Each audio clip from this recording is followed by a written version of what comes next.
Have you ever felt lost, invisible, as though the entire world is walking past you without noticing your pain? Charlotte had reached the breaking point alone, exhausted and desperate. Sitting on the cold steps of a building she thought she'd never enter. But fate stepped in when billionaire Alexander Reed noticed her from high above, changing both their worlds forever. Before we go on, I'd like to ask you to subscribe to the channel. I really need your help to reach 1,000 subscribers. Now, let's enjoy the story. The wind cut through the city streets like glass. It was just past 5 p.m. in Manhattan, that strange hour when people rush past one another in tailored coats, eyes glued to their phones, hearts closed to the world. Businessmen hailed taxis. Laughter poured from cafes. The golden hour cast long shadows across the pavement, but no one saw her. Not really. Charlotte sat quietly on the cold marble steps at the entrance of a towering glass building, 88 Madison Avenue, home to some of the most powerful companies in the city. Her coat was thin, worn at the seams. Her boots were scuffed, damp from walking in circles all day. In her arms, a little girl no older than 5 rested against her chest, fast asleep from exhaustion. The child's cheeks were red from the cold, her hair tousled by the wind. Charlotte's eyes were brimming, but she blinked back the tears. Again, she had cried too much lately, and still there were no answers. Earlier that afternoon, she had walked into a modern cafe on the corner of the building, resume in hand, hoping to speak to a manager about any open positions. Dishwasher, barista, cashier, anything. The manager had looked her up and down and said flatly, "We don't hire people off the street." Before Charlotte could reply, she was already being ushered toward the door.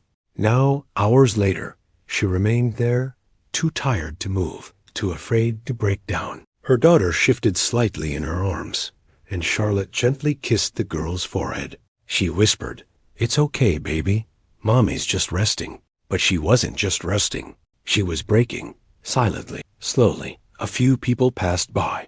One woman gave her a glance of vague sympathy. A man in a suit looked away. 2 teenagers laughed as they walked by, not cruelly, just unaware, careless. And Charlotte sat still, her body shivering, her face streaked with quiet tears. Not for pity, not for help, but because in a city filled with people, she felt completely invisible. High above the streets, on the 34th floor of the same glass building, Alexander Reed stood with his back to a wall of floor-to-ceiling windows. His office was a picture of modern elegance, minimalist decor, dark wood, brushed steel, a bar cart that hadn't been touched in weeks.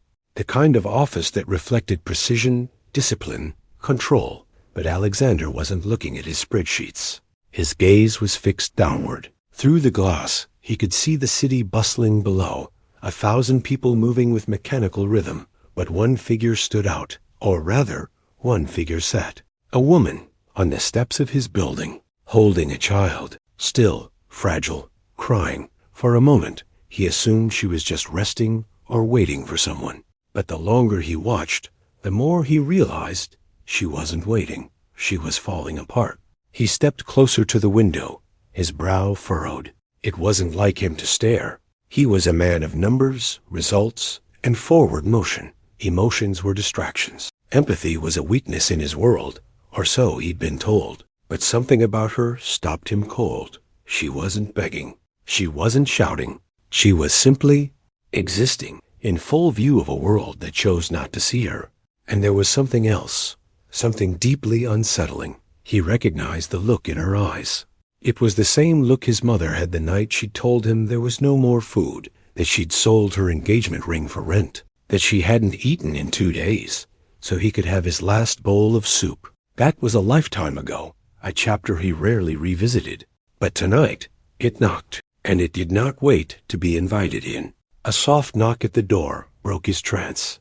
"Mr. Reed?" His assistant said, peeking in. "Your meeting with the Zurich partners is in 10 minutes. He didn't answer.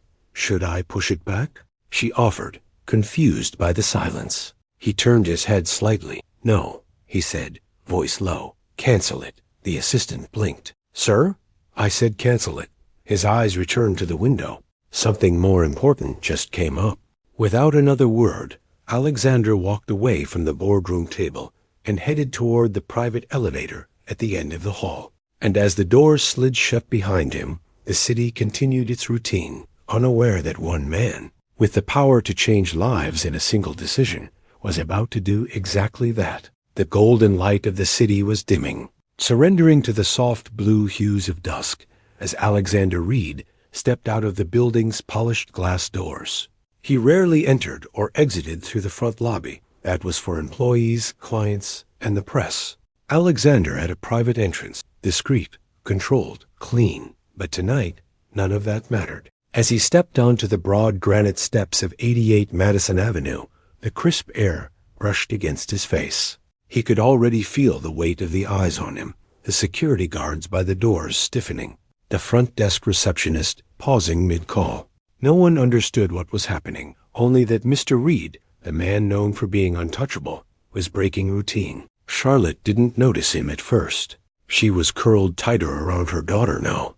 The child had stirred and was beginning to whimper from the cold. Charlotte whispered soft, trembling words of comfort into the girl's hair, rocking slightly, trying to stay composed. Alexander walked slowly toward her.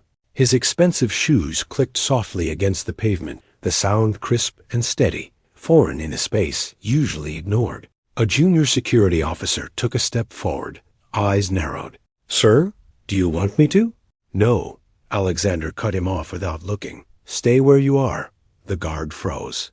Charlotte finally noticed movement. Her eyes lifted, and for a split second, panic flared in them. She pulled her daughter closer, her hand tightening on the strap of her torn bag. She was used to being told to leave, to move, to disappear. But Alexander didn't raise his voice. He didn't shout. He knelt, right there, on the cold steps of his billion-dollar building, in a suit that likely cost more than Charlotte's rent had ever been. He knelt beside her. "Are you all right?" he asked softly. Charlotte blinked. No one had asked her that in weeks, maybe months. I'm sorry," she stammered, trying to rise, but her legs failed her. "We'll go. I wasn't trying to cause trouble. I didn't know where else to." "You don't have to explain," he said gently, raising a hand. "Please, just stay seated." She looked at him, unsure if it was kindness or pity. "Do you want some water, food, a coat for your daughter?" he asked. Charlotte hesitated, then shook her head weakly. "We're okay. I just needed a minute, just a place to sit."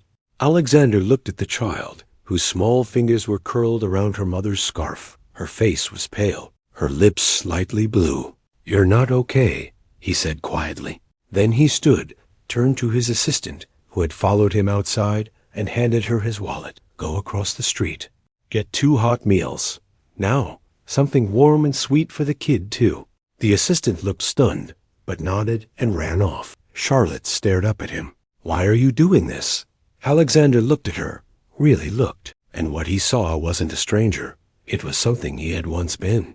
"Because once," he said, voice low, "someone didn't." The city buzzed behind them, horns honking, footsteps echoing, lights blinking on one by one. But for a moment, the steps of 88 Madison Avenue felt like a world apart.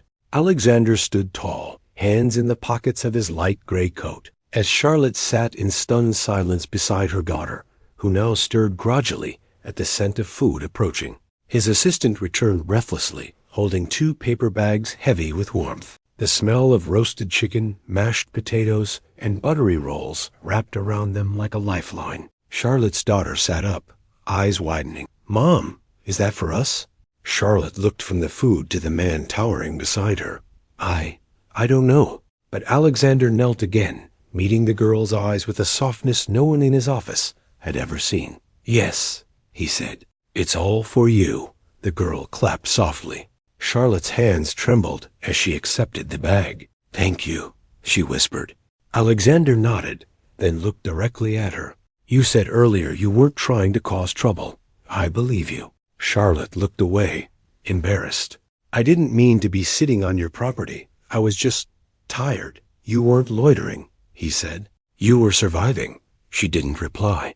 She just wrapped a napkin around the hot food and handed it carefully to her daughter, watching her take the first bite with wide, grateful eyes.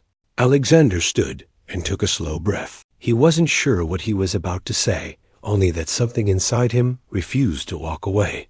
"I'd like to offer you something," he said, his voice steady. "It's not a handout. It's a chance." Charlotte froze. He continued, "There's an opening in the building. Reception. Lobby level. It's not glamorous, but it's stable. Decent hours. Better pay than most would expect." She blinked. "You're offering me a job?" He nodded. "Yes, if you want it. There'll be training, support, and if it helps, we can arrange temporary housing until you're back on your feet." Charlotte looked down at her daughter, who was still eating quietly, unaware of the gravity of the moment. She shook her head slowly, dazed. "Why me?" Alexander paused. His answer came from a place even he hadn't visited in years. "Because you didn't beg," he said. "You didn't demand. You didn't even ask." She swallowed hard. "But you don't know me." "No," he said softly.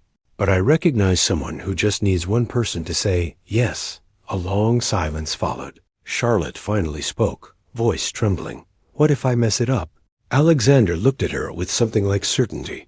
"Then we start again," he said. "Everyone deserves one restart, maybe even two." The lobby of 88 Madison Avenue gleamed under the morning sun like a palace of glass and ambition. Marble floors reflected the heels of executives marching in and out with urgency, coffee cups in hand, Bluetooth earpieces blinking like status symbols. Charlotte stood near the reception desk, her posture stiff, fingers nervously adjusting the second-hand blazer she had found at a donation center just 2 days prior. It wasn't her size, and the fabric itched at her neck, but it was clean, professional, respectable. Her daughter, Lila, had started her first day at a nearby childcare center, paid in full by an anonymous corporate sponsor, though Charlotte knew exactly who it was. That morning, Lila had skipped beside her, wearing a tiny backpack and a smile wide enough to break her heart. But now, Charlotte was alone, and every second in the lobby felt like a spotlight.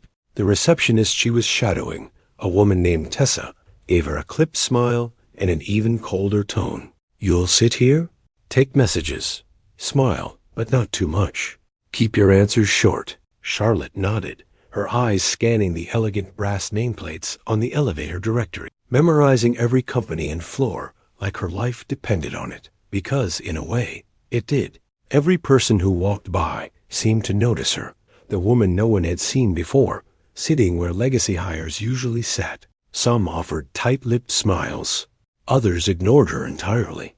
A few, more openly, gave her that look, the one that measured her worth before she had a chance to speak. But she didn't shrink. She greeted each guest politely. She answered phones with care. She took notes, double-checked spellings, and made sure the coffee machine was stocked. She didn't make waves. She made effort. Upstairs, in the executive offices, Alexander received word from his assistant. She showed up early, didn't ask for special treatment. She even wiped down the reception desk before sitting. He said nothing at first, only nodded, his eyes fixed on the city skyline beyond his window. Meanwhile, down in the lobby, a man in a tailored navy suit passed by and muttered under his breath. Not quietly enough. "Guess Reed's hiring strays now." Charlotte heard it. She pretended not to, but the words settled in her chest, like dust she couldn't sweep away. Still, when the next guest approached, she stood and smiled. "Good morning. Welcome to 88 Madison." And if her hands trembled behind the counter, no one saw. Because Charlotte had learned how to carry pain like perfume, always faint, always present, but never enough to stop her. Not anymore. Days turned into weeks, and the rhythm of 88 Madison Avenue carried on, fast, relentless, precise. But quietly, almost imperceptibly, something within that polished machine began to shift. Her name was Charlotte, and she was no longer invisible. She arrived every morning before the lights in the lobby were even on. Hair pulled back, blouse freshly pressed, a quiet determination in her eyes. The same woman who had once sat crying on the steps now stood behind the reception desk with a presence that couldn't be ignored. She remembered names. Not just the executives and their assistants, but the delivery drivers, the janitors, the clients no one else bothered with. She offered directions in fluent Spanish when a guest looked lost, then answered a phone call in French moments later, her voice smooth, steady, precise. Tessa, the senior receptionist, watched in disbelief as Charlotte handled 3 calls, 2 walk-ins, and a broken copier, all before 9 a.m. She used to work in hospitality. Someone murmured by the elevators. No, she has a background in translation. I heard she used to be a teacher. No, I think she just pays attention. Whatever the truth was, one thing became clear. Charlotte didn't belong at the bottom. Alexander noticed. From his office upstairs, he often caught glimpses of her on security monitors, never slacking, never distracted, always engaged. But it wasn't just efficiency that caught his attention. It was the way she elevated the space around her. People softened when they spoke to her. Conversations slowed. Smiles lingered longer. And one afternoon, that energy reached the top floor. A foreign investor from Paris arrived unexpectedly, confused about the meeting time. The receptionist had stepped away. Charlotte had filled in, offered him tea, and in flawless French, explained the schedule, while also correcting the building directory, which had listed the wrong floor number for Alexander's office. By the time the investor reached the boardroom, he was smiling. "You've trained your lobby staff well," he told Alexander, shaking his hand. The young woman downstairs, very sharp. "I assume she was your operations director." Alexander didn't reply. But later that evening, when the building was quiet and most of the staff had gone home, he walked into the lobby and saw her, still seated, reviewing the call logs for the day. "You don't need to stay this late," he said, his voice softer than usual. Charlotte looked up, surprised. "I just wanted to leave it tidy for tomorrow." He stepped closer. "I heard what you did today with Dubois, and last week with the files for legal, and the week before that when you handled that fire alarm glitch better than my tech team." She flushed, unsure how to respond. "You've done more than your job," he continued. "You've improved the place." A pause. Then, with quiet sincerity, he added, "You don't belong behind that desk, Charlotte, and I think you know that." Her eyes flickered with a storm of emotion, pride, disbelief, fear. "But I'm not asking you to prove anything," he said gently. "You already have." And in that moment, as the hum of the building faded into the stillness of early evening, Charlotte realized something she hadn't felt in years. She was seen, not for her pain, not for her past, but for her value. Success, no matter how quiet, never stays unnoticed, and in the towering halls of 88 Madison Avenue, whispers moved faster than facts. By the time Charlotte's name landed on the short list for a junior operations position, the air inside the executive floors had shifted. No one said it aloud at first, but the glances sharpened, the smiles turned thin. She'd become visible, and not everyone liked it. It started with subtle things. A senior manager, accidentally, left her out of a calendar invite. An HR intern dismissed her suggestion in a meeting, only to repeat it minutes later as his own. Elevator doors seemed to close just a little quicker when she approached. And in the break room, voices dropped when she walked in. She was on the street 2 months ago. "I bet she's sleeping with someone upstairs." "Come on, do you think Reed doesn't have a type?" Charlotte heard it all. She didn't flinch. But each word left a mark, not because they were true, but because they echoed the shame she'd worked so hard to silence. Still, she showed up. She took notes. She read contracts after hours. She learned software on weekends. She watched, listened, absorbed, building herself brick by brick into the woman she knew she had the potential to become. But the judgment persisted. It found her even in kindness. One afternoon, Alexander stepped into a strategy meeting, glanced at Charlotte's carefully prepared analytics report, and said with a quiet nod, "This is excellent work." And that was all it took. That evening, in a quiet corner of the parking garage, Charlotte overheard 2 executives speaking near their cars. "He's protecting her. She's a project, a charity case. She's not like us. She never will be." Charlotte stood in the shadows. Her breath caught somewhere between her chest and her throat. She didn't cry. Not this time. She simply walked back upstairs and rechecked the files for the following day's presentation. Later that night, Alexander found her still working, her face pale under the fluorescent light, eyes focused but distant. "You're not required to prove yourself to anyone," he said, standing in the doorway. Charlotte didn't look up. "Aren't I?" He stepped inside. "You've survived what most of these people couldn't handle for a week, and still, you show up, you work, you rise. That scares them. Why?" she asked softly. "Because they were handed ladders," he said, "and you're building yours from splinters." She looked at him then, and for the first time, there was fire behind the weariness in her eyes. "I'm not asking to be given anything," she said, "just not to be pushed back down when I'm finally climbing." Alexander nodded slowly. "You won't be." The building was quiet again. It was Friday evening, the kind of soft stillness that only existed when the last elevator had sighed shut and the fluorescent lights hummed above empty desks.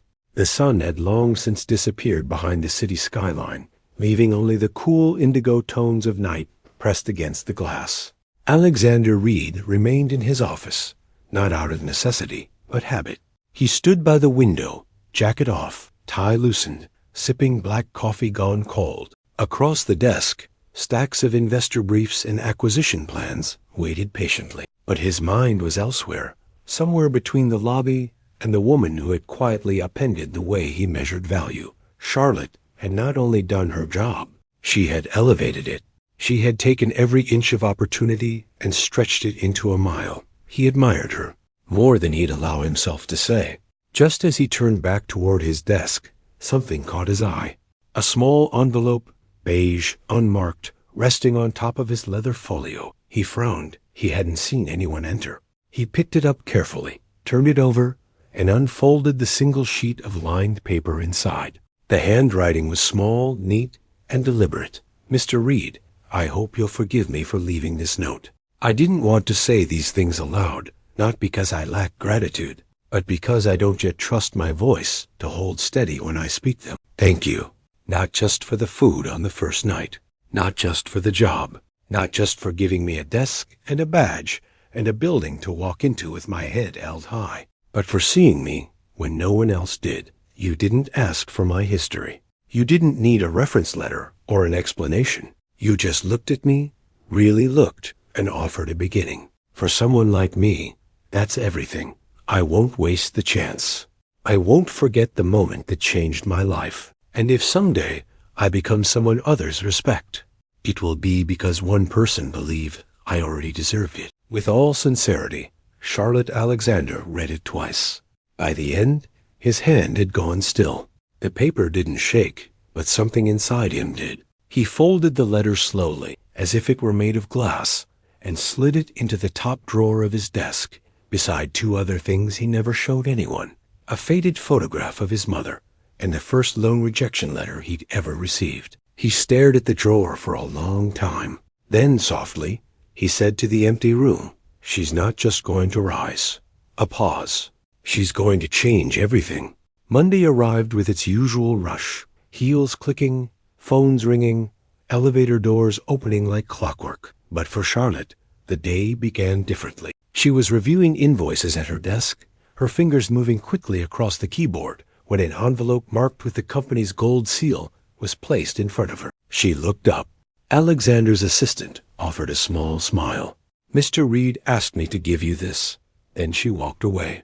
Charlotte stared at the envelope, unsure if her heart had skipped or quickened. She opened it carefully. Inside was a single card, thick and crisp, embossed with only 10 words. "Lunch today, 12:30, the terrace room, just us." AR, she read it 3 times before she could breathe again. At exactly 12:30, Charlotte entered the top-floor dining suite, a space reserved for board meetings and high-profile clients. She had only seen it once from afar, panoramic views of the skyline, white linen tables, fresh orchids in the center of each. Alexander was already there, standing by the window with his sleeves rolled up, watching the traffic inch below like rivers of steel and light. He turned when he heard her. "You came," he said simply. "I wasn't sure it was real," she replied. He gestured to the seat across from him. "It is." They sat. For a few seconds, neither spoke. The silence wasn't awkward, just tender, fragile. Then Charlotte broke it. Why here? Why now? Alexander looked at her directly. Because I don't want to talk to you behind glass walls and hallway greetings. I want to hear you, really hear you. A waiter poured sparkling water into their glasses and disappeared as quickly as he came. Charlotte blinked. You know, I don't belong in this room. He tilted his head. That's the thing, Charlotte.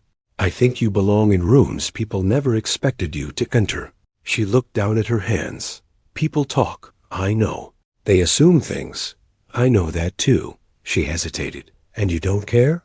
I care deeply, he said, but not about their whispers. I care about what's true. He leaned forward. You've worked harder than anyone I've ever hired. You've earned the respect you've been denied.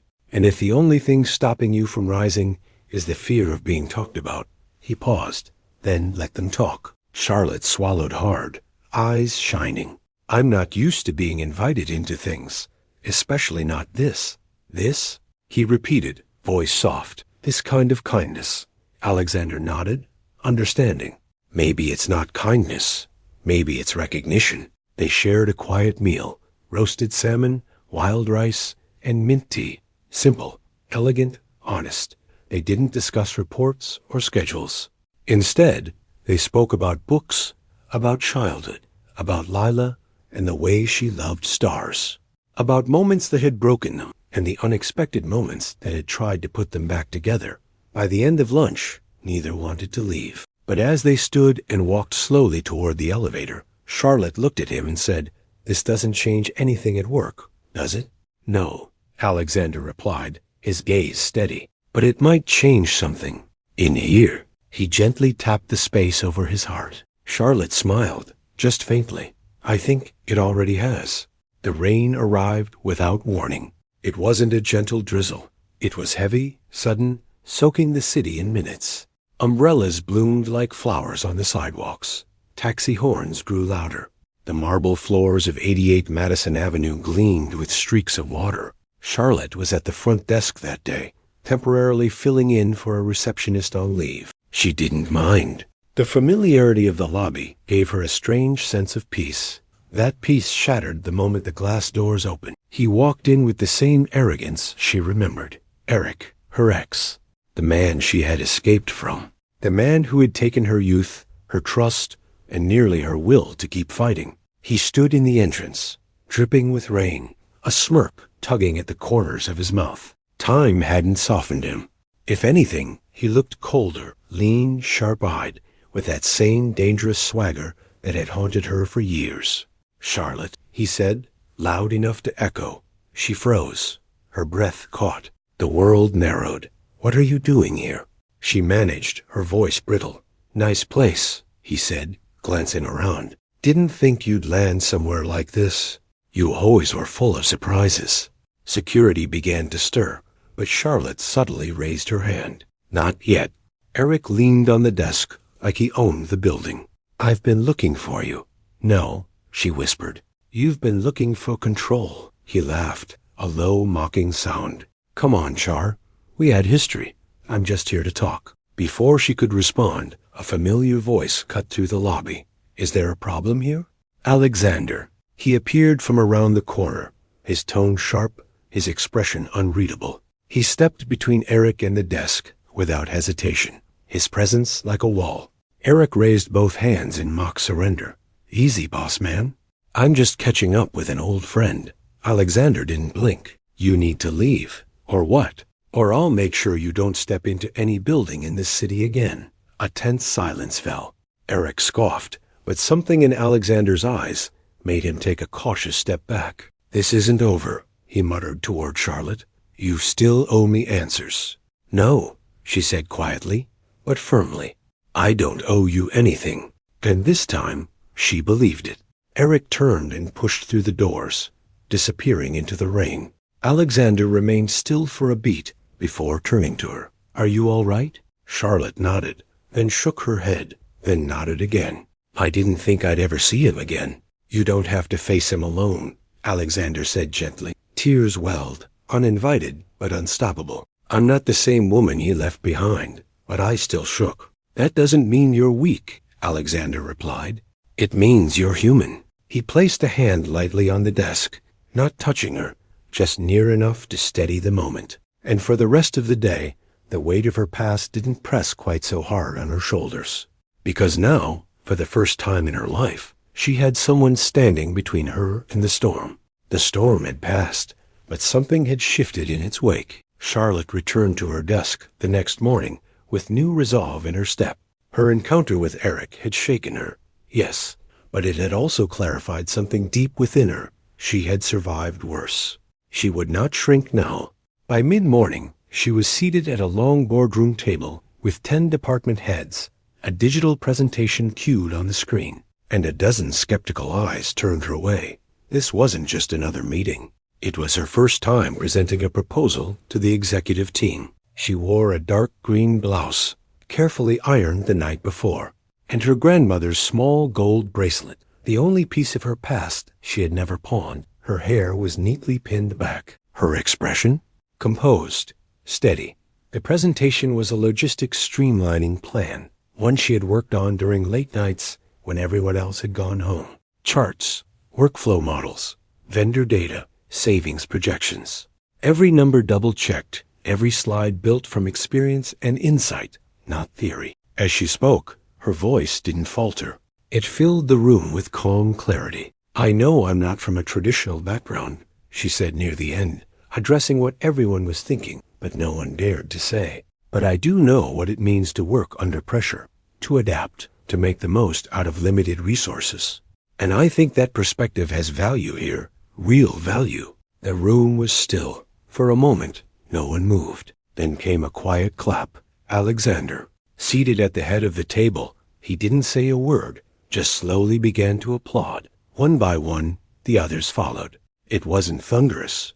It wasn't theatrical, but it was enough. After the meeting, as people filed out, 2 department leads approached her and asked for copies of the presentation. She smiled, small, reserved, but real. Later that day, she was called into Alexander's office. He was standing by his window again, that familiar skyline stretching out beyond the glass. "You impressed them," he said. "I wasn't trying to impress," Charlotte replied. "I was just trying to show that I belong." "You did both," he turned to face her. "I'm recommending you for the assistant director position." Charlotte blinked. "That role's meant for someone with experience?" he interrupted. "You've got it, just not the kind that fits neatly on paper." She stared at him, emotion welling behind her composure. "You really think I'm ready?" He stepped forward, offering a rare, unguarded smile. "You've been ready since the moment you stopped apologizing for surviving." Spring came softly to the city. The trees lining the avenues outside 88 Madison Avenue burst into delicate white blossoms, and the wind no longer bit. It whispered. Inside the glass and steel walls of the tower, deadlines still loomed, and suits still moved like machines, but something had changed, especially between Charlotte and Alexander.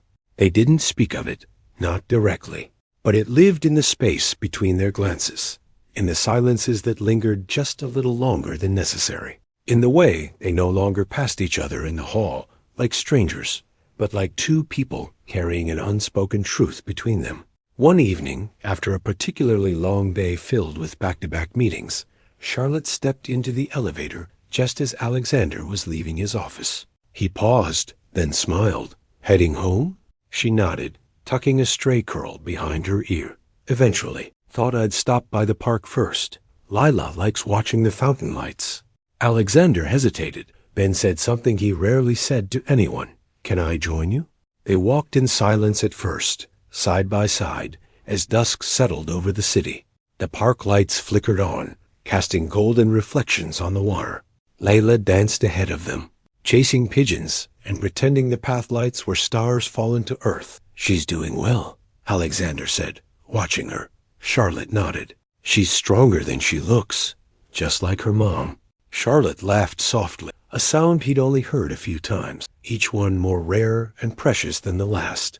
"You've given her stability," she said after a moment. "That's something I couldn't give her before. I tried, but it was never enough." "You gave her love," Alexander replied. "That's what got her through. I just added walls and locks." She turned to him, her expression open, unguarded. "You don't talk like other billionaires." "That's because I don't want to be like other billionaires." They sat on a nearby bench, overlooking the water. Lelia threw a pebble into the fountain, clapped, and ran back to her mother with a giggle. Alexander watched the two of them, Charlotte's hand instinctively resting on Lila's back, protective and warm. And he realized, in that quiet moment, that his life, a life filled with power, prestige, and silence, had never felt this. Full. Charlotte met his gaze, eyes soft but questioning. "What is it?" she asked gently. He hesitated. Then, without looking away, he said, "I'm not sure when it started. Maybe it was the day I saw you crying on the steps. Maybe it was when I read your letter. Maybe it was every day since." Charlotte's breath caught. "But whatever this is between us," he continued, "it's not just admiration or respect. It's more." She didn't answer right away. Instead, she reached for his hand, slowly, carefully, and let her fingers brush his, just briefly. "You're not the only one who feels it," she whispered. Their hands rested side by side on the bench, not fully entwined, but no longer apart. And in the distance, Lila laughed again, a small, joyful sound that seemed to bless the moment between two hearts that had found each other. Not in perfection, but in the ruins they both had survived. The ballroom glittered like a dream stitched from starlight and glass. Crystal chandeliers sparkled above a sea of gowns and tuxedos.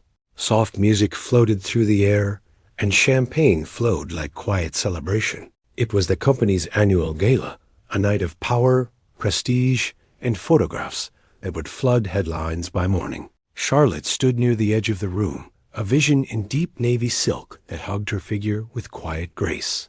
Her hair swept into an elegant chignon, a single gold pin gleaming above the nape of her neck, the same one her daughter had picked out for her that morning. She had never felt more exposed or more powerful. Across the room, Alexander watched her. He was speaking with a senator, nodding politely, but his eyes returned to her again and again, like a compass spinning toward true north. Charlotte felt it, that pull, the quiet thread tying them across the marble floor, through the crowd, past the noise. When the speeches ended and the lights dimmed slightly for the first dance, Alexander made his way toward her, each step deliberate. "Dance with me," he said, extending his hand. She hesitated, not from fear, but from the overwhelming truth of the moment. Then she took his hand. They moved together across the floor, not with practiced choreography, but with effortless understanding. His hand at her waist, her fingers resting against his chest. Their eyes met, and the rest of the room dissolved into shadows. "I've waited to say something," he said quietly. Charlotte looked up, her voice low. "I think I already know." "I don't want you to wonder," he said, "or question it. Not anymore." She held his gaze. "I didn't expect you," Alexander said. "I didn't expect someone to walk into my world and change it. You made me softer without making me weaker. You reminded me what it means to feel without fear." Charlotte's heart pressed against her ribs like a drum. "And if I had to start over tomorrow," he added, "I'd still choose that moment on the steps, every single time." Tears welled in her eyes, but she didn't let them fall. Instead, she leaned closer and whispered, "You didn't just change my life, you saved it." He rested his forehead gently against hers, the music swelling around them. "Then let's keep saving each other," he said. And there, beneath the glow of chandeliers and surrounded by a crowd that once questioned her place, Charlotte stood in the arms of the man who had once seen her as a stranger, and now saw her as everything he never knew he needed. The morning was quiet, not the kind of silence that came with absence, but the kind born from peace. Soft light filtered through the floor-to-ceiling windows of the penthouse, painting golden ribbons across the hardwood floor. The city below was already in motion, but up here, time moved gently. Charlotte stood barefoot in the kitchen, her silk robe loosely tied, a cup of tea warming her hands. Lila was at the dining table, coloring with the same intense focus she once reserved for survival. There were no locked doors anymore, no packed bags in the corner, no fear waiting just outside the window, only life. The walls that had once echoed with cold, executive quiet now carried laughter. The scent of pancakes, the rhythm of a life rebuilt from the ruins. Alexander entered the room, his shirt sleeves rolled to his elbows, hair slightly tousled. He paused in the doorway, just watching them, the two souls who had turned his penthouse into a home. Charlotte turned and smiled. "You look like a man who finally slept in," she teased. "I look like a man who still can't believe this is real," he said. She walked toward him, wrapping her arms around his waist, resting her cheek against his chest. "You believed in me before I believed in myself," she whispered. "You showed me how," he replied. They stood there for a moment. No titles, no barriers. Just two people who had chosen to meet each other exactly where they were and go forward together. Later that day, at the company headquarters, Charlotte entered the boardroom not as a receptionist, not as a guest, but as a partner. Her name, now engraved beside Alexander's on the executive door, was a quiet, powerful declaration. She had arrived, not because someone gave her a seat, but because she built her own. And as she stood at the head of the table to lead her first official meeting, Charlotte caught a glimpse of her reflection in the glass wall. She barely recognized the woman staring back, not because she looked different, but because now she stood taller, not from pride, but from healing. Sometimes life doesn't offer rescue, it offers recognition. And all it takes to change a life is for one person to say, "I see you, and you matter." Kindness is not weakness. Dignity is not earned by wealth. And love, real love, begins when we stop asking what someone has and start honoring who they are.